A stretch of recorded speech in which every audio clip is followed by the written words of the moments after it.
So Tony Bellew stops David Haye in round 11 at their fight at the O2 Arena in London on Sky pay-per-view. This was a crazy fight from start to finish. Both guys showed tremendous heart in the fight, especially David Haye. In round 1 and 2, both guys seemed to be testing the waters out in the fight, just seeing what each other had, waiting for each other to land. And when they did land, Tony Bellew seemed to be landing quicker than David Haye. David Haye's timing seemed to be a bit off the first couple of rounds. Then we got into round 3 and 4. David Haye started to establish his range, started landing a few power shots on Tony Bellew. To all credit to Tony Bellew, he withstood these shots, and a lot of heavyweights and cruiserweights or whatever wouldn't have been able to take these shots, but Tony Bellew stood there and took them.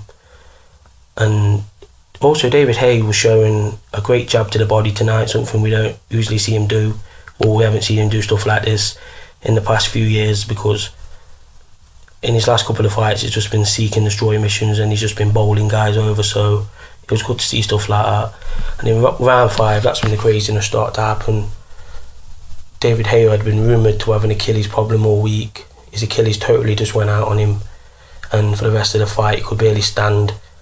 And Tony Bellew took advantage of this and started to dominate the rounds. People are saying, oh, Tony Bellew got lucky, he only won because David Haye was injured, etc. But to be honest, the fight was pretty close before the injury. It's not like David Haye was dominating the fight, but yeah, but what do people expect Tony Bellew to do? Like, it's not his fault David Haye came into the fight with an injury, and I don't know what people expect Tony Bellew to do, so that's all I got to say about that. So David Haye struggled in the rounds 6 to 11, like he got knocked down in round 6 by Tony Bellew. He got back to his feet, give him all credit for that, and Tony Bellew seemed to dominate the rounds up to the stoppage, but all credit to David Haye. He seemed to be like still trying to throw shots. He did land a few shots on Tony Bellew, big shots, but Tony Bellew had a lot of heart and showing that he had a better chin than people gave him credit for.